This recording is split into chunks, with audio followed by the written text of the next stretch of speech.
So it has been a breaking news, ama niseme ya kwamba ishayari ishakuwa ni habari ambazo ni za kutisha, kwa sababu yule ambaye ni waziri mkuu wa Israeli ameweza kuungana na mwenzake kutoka nchi ya Amerika, ambapo ni yule ambaye anajiita Trump, ambapo wameweza kuketi rasmi na kuzungumza ambayo yangefanya paka ile amani kule sehemu za Gaza iweze kurudi kwa pamoja. Na wakasema kwamba siku zote wale ambao ni jamii ya Kiarabu, ambapo mmoja wao ni yule ambaye ni Mkatare, ambapo majuzi tu hata siku takriban mwezi tuseme haujaisha, ile nchi ya Israel iliweza kumpiga bomu pale kwake, ambapo alifanikiwa kuweza kuua takriban watu 5, ambapo 5 wale 4 walikuwa ni watu ambao wako kwenye ile shirika ama ile group la Hamas, na mmoja wapo alikuwa ni askari wala kuya ambao yuko ndani ya nchi ya Qatar.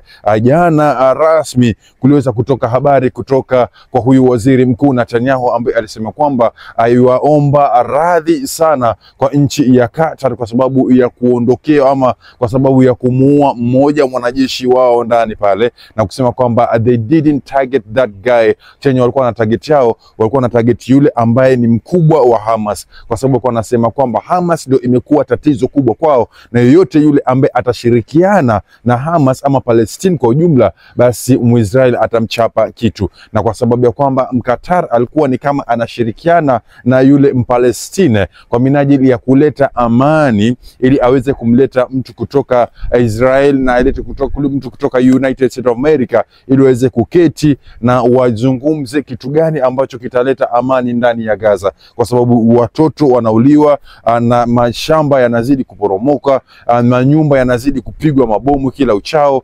Hakuna familia ambayo inaishi pale. Yani imekuwa Gaza, it's a deserted place, no one is living there at the moment that we are talking about. So mzee mzima Trump akaketi na huyu jamaa kutoka Israel ambaye ni anaitwa Netanyahu, ambapo walieka asilimia karibu kama 20 point hivi ambazo waliweza kuziongelelea, lakini zile ambazo ni za muhimu zaidi ni zile point ambazo ziliweza kuongelewa ule wakati wa United Nations walivyopatana pale New York, ambapo Netanyahu na Trump walitoa sababu zao hapo, na Trump naye akasema vile vile endapo Gaza hata kwenye zile point ambazo zimetolewa, ama kama sehemu za Gaza wale Hamas hawatatii zile point na kuzifanyia kazi, basi yule Mwamerika ataungana na Muisraeli ili mradi waweze kuchafua ile Gaza yote kwa siku moja peke yake. Na Netanyahu pia vile vile akaweza kuambia watu kwamba I'm not doing any genocide inside Gaza, but if you guys you need me to do genocide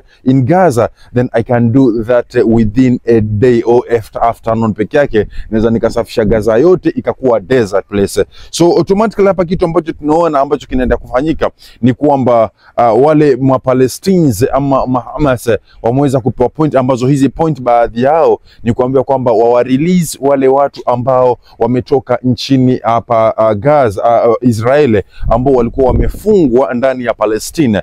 Basi wameambiwa na Trump pamoja na yule Netanyahu ya kwamba they have to release all of them, na wale ambao tayari washafariki lakini still bado ni watu kutoka Israeli, basi waweze kutolewa ili ile mili yao ichukuliwe na Netanyahu iregeshwe kule ambako ni Israeli. Na vile vile pia wakaambiwa kwamba wajisalimishe kamwe kabisa, wasilete vurugu lolote, na mtu yoyote asizungumze chochote tena kuhusiana na mpango mzima wa vita hivi ambavyo vinaendelea. So those are the main points kwa zile point 20 ambazo zimeongelelewa, na Trump akasema amewapa 72 good hours, ambapo 72 good hours inaisha Wednesday afternoon ambao ni kesho, na endapo 72 hours zitaisha hapo kesho mchana, na ile Gaza ama pamoja tuseme Palestine pamoja na Hamas wakiwa hawajawaachilia hawa watu wa Israeli, basi yule Muisraeli amesema kwamba atachafua Gaza pamoja na watu wake wote kokote kule ambako wako kwenye hino dunia.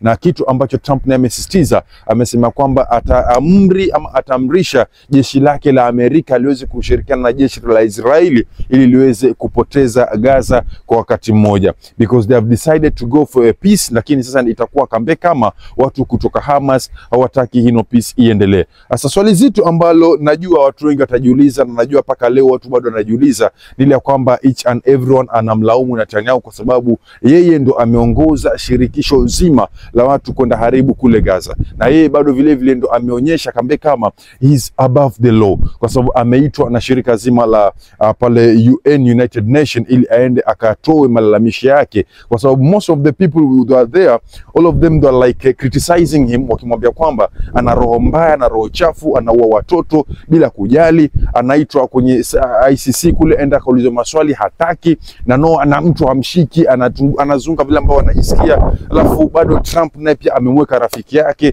So unaona vitu kama hivi kwa vinashtua. So huyu jamaa akaja akasema kitu ambacho kilishangaza mpaka dunia mzima, kwa sababu ya ule ujeuri wake na ile boldness ambayo alikuwa konayo, ile courage, kwa sababu alikuja kusema kwamba mtu yoyote duniani, kama umetoka nchi yoyote ile, wewe kama umeshika a cell phone ama a smartphone, basi wewe jua ya kwamba uko pamoja na Waisraeli, kwa sababu alijisifia na kusema kwamba simu zote haziwezi tumika mpaka Muisraeli akamilishe utumiaji wa simu. So wewe kama unatumia simu kumtizama KG Chipande, just get to know that wewe uko pamoja na watu kutoka sehemu za Israeli, kwa sababu Waisraeli kulingana na yule ambaye ni prime minister wao Netanyahu amesema kwamba yeye ana ile power ya kujua mtu yuko wapi, kwa sababu they have the power to use smartphones, and they're the same people that they created smartphones, ama ndio wali manufacture ile smartphone. So kama una simu yoyote, wewe jua tu yani simu yako inahusiana kwa njia moja ama nyingine na watu kutoka Israeli. Hivyo basi akasema kwamba yoyote yule ambaye haheshimu Israeli, chake kiko motoni. So it's either ukuwe na hao ama usikuwe na mtu yoyote, usikuwe na yule ambaye anaitwa yule Gaza ambaye ni Hamas. Kikweli kabisa sisi sote najua hatutaki vita viendelee, na sisi sote pia hatutaki shambulizi hizi ziweze kuendelea, kwa sababu pia I'm very much sure kwamba nchi zingine pia zitafika time zitaongelelea. You can just imagine kwamba Netanyahu alikuja akasimama kwenye United Nation, na wakati akienda, by the way tukumbuke kwamba wale watu wengine ambao walikuwa kama watu kwa kusikiza ile speech yake, wengi wao waliweza kutoka pale jukwani na kutoka kwenye vile viti ambao walikuwa wameketi, waliweza kutoka nje na kumwacha aongee peke yake. But mind you ni kwamba kunao baadhi ya watu kutoka nchi tofauti ambao waliketi pale na kumpigia makofi Netanyahu kwa vile vitu ambavyo alikuwa akiviongelea. Na baadhi ya kitu kimoja ambacho alikuwa akiongelea, alitoa an example kama mfano na kusema kwamba not example, aliongea ule ukweli ambapo alikuwa amesema kwamba mimi sahino nanukuu maneno ya Netanyahu, nanukuu maneno ya waziri mkuu wa Israeli. Alisema kwamba mimi sahino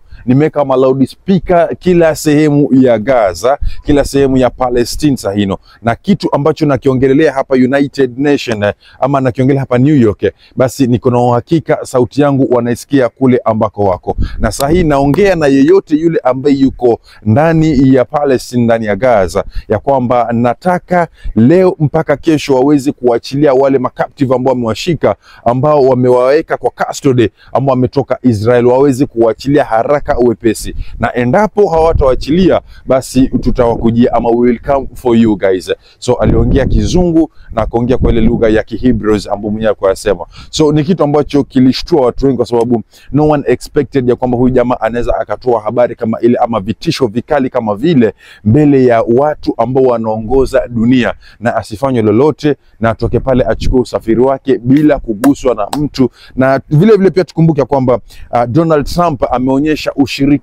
ushirikiano mkubwa sana kati yake yeye na Netanyahu, ama yeye pamoja na Prime Minister wa Israeli, ambapo amemwalika paka ofisini kwake, akamwalika kwenye mazungumzo ambayo anayafanya. So ladies and gentlemen, tusikubali kusema kwamba wewe utashirikiana na Muamerika bila kuwa na huyu ambaye anaitwa Israeli. Itakuwa ni fitna kubwa sana, ama itakuwa tunadanganyana tu, kama vile ambavyo huyu Trump alikuwa akipenda kushirikiana na Waarabu, Waarabu wasijue maskini ya kwamba ni kambe kama wanashirikiana na Muisrael, na Muisrael atamzunguka Mwamerika na aje ampige huyo ambaye ni Mwarabu akiwa kwake nyumbani, basi kujua Mwarabu mwenyewe naye pia vile vile amemchukua Mwamerika ili amlinde pale. Lakini lile bomu ambalo lilikuja kupiga pale kwenye zile nyumba za Kiarabu ndani ya Qatar, huyu Mwamerika hakuweza kumjulisha Mkatari ya kwamba jichunge kwa sababu kuna bomu ambalo limetumwa.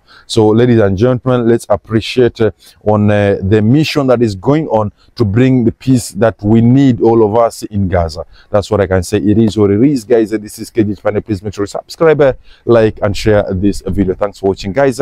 Till next time.